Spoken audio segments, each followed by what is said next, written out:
Welcome, welcome, welcome, everybody.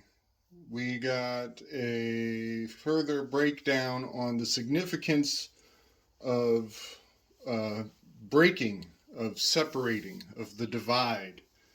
It is the activation point of the magical intention of any ritual. Nancy Pelosi ripping up Donald Trump's little white piece of paper. We all bear witness to a transgression in public purview. Uh, Watching her rip up that paper and throw it. That was the ritual. That was the spell. That was the casting. Um, and so I'm gonna give some broad examples of the breaking point and how the breaking is the uh, is the uh, pro- projection of intention. When you break, your intentions become uh, uh, symbolized and put into uh, finality. That's what I'm looking for. It puts your intention into finality. Um, so we have many aspects of that of breaking, and the uh, process of sacrifice is that's uh, uh, arithmos with her scissors cutting. It's the penetrating, the piercing, the all of these aspects of magical intention, and they are very obvious in all of our myths. We have the story of Noah's Ark, where there is uh, a breaking point where what is anticipated and has been spoken of and prophesized, when it builds up to the point that it actually happens and the water breaks forth from the earth. Um, you have uh, Noah, or excuse me, Moses, when he has to stand in the breach and take the place of the kachina, because the kachina is missing, and he has to use his left and his right hand, and he says the magical words, and he's penetrated 3 times, and uh, agreement is made upon this breaking. An agreement is generally made, or an agreement is broken. The tablets, when Moses came down with the tablets and had to break them and go back and do them over again. Um, Splitting of the Red Sea, the parting of the Red Sea. That's a division point. The phrase measure twice, cut once. All of these uh, ceremonial mythology um, is dealing with a covenant, an agreement, maybe an argument, a peace treaty, a ceasefire, if you will, uh, and some terms of the agreement for when the time comes for the conflict to continue, and on what terms and what basis the conflict stands. Um, so I'm trying to think of more examples. Maybe I should have wrote some out, but I want to put that concept of the breaking, the separating of the wheat and the chaff, is very old, kind of land-based farmer uh, mythos about separating shell, the shell from the substance, the fruit, the seed. Actually, now that I'm thinking about this, I think it goes the other way around. There's that duality again. I actually would say that Jupiter is the chaff, and Saturn is the wheat. Now that I'm thinking about that, I'm going to switch those two around, because I believe, see, Jupiter is the gas giant. It's mostly air and uh, air and gas, I guess. That's why Jupiter is an air element under air signs in the zodiac. So, and this would be the wheat.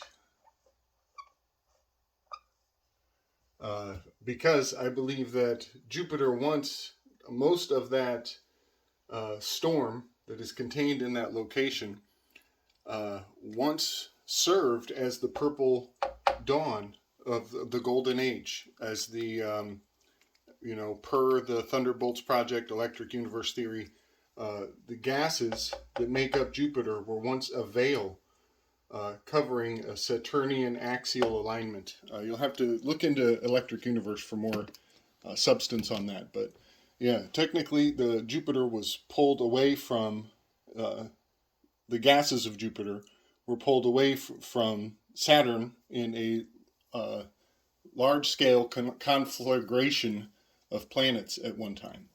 So I want to just go over these phrases here. These are from the Gospel of Thomas, and continue seeking until you find. Once you find, be disturbed, and from there marvel, reign over all, and in the end to rest. I find those to be a very powerful framework for levels of reflection. Different, these have different depths of our psychology are responsible for these dominions, these domains, these ideas in their own context. And I just find it beautiful that when you layer these concepts over, the archetypes, the planetary archetypes, sometimes you find perfect alignment. I would, seek. A lot of people believe that the all-seeing Illuminati eye at the top of the pyramid was Saturn in a primordial location, sitting upon the North Pole, looking down on the Earth. That's Velikovsky for you. And above Saturn, there was a large cloud, a veil, a purple cloak, a placenta, if you will, a seal around a very great tower of planets. And that is what Jupiter consists of. And when it was unveiled, when Jupiter was removed from Saturn, there was a grand unveiling, the ability to find our place in the body of lights above us in the night sky. And from there, be disturbed. It was the first time we saw real darkness, because we had there was a veil over the Saturnian alignment. There was perpetual hue of purple that there was never day or night. It was always the same time, so we were outside of time. So being disturbed, I put it in black because I believe it has much to do with a conflagration, and that some large objects experienced rearrangement, relocation. There were probably, hellfire and brimstone from the sky. And that is this ring here. This is it's the asteroid belt, the inner asteroid belt. There's a Kuiper belt further out. This is the asteroid belt just on the outside of Mars. And there we have, be disturbed lines up with the asteroid belt. Marvel points very much at Mars, and it may have much to do with this veil, piercing the veil. Mars was relocated, moved through, and broke the veil. We've broken through the asteroid belt. And Mars is marked. He's scarred. He has evidence that he has moved through some sort of debris field, and it paid a heavy price. It ripped off the air from the surface, much like Samson lost his power when he lost his hair, his crown was lost. So Mars has the mark, the mark of Cain. So then from there we have Earth, which I would actually think that they might put Earth as the resting place the place that it does not move in primordial cosmology. Early, from the days when this knowledge was common in the higher ups. And reign overall, that could be the moon. This could be the story of the moon being transferred to Earth. Brought here on some large, devastating, global catastrophe. Reigning overall, that very much indicates to me the moon, but it could be, could just be the sun, the entire interior from the resting point, putting us here in a primordial center. But the resting point could also be the sun. That is kind of the modern day cosmology. So anyways, my point is the separating of the wheat and the chaff, the breaking of this scale of the 26 symbols, breaking it and having opposition at the point of the break is very, very important. So here we have the Jupiter symbol on the sunny side. It's closer to the sun, and Saturn is further out from the sun. So Saturn is in the shadow side of this pyramid. Look back on previous videos as to why the sun is coming in from the left from this perspective.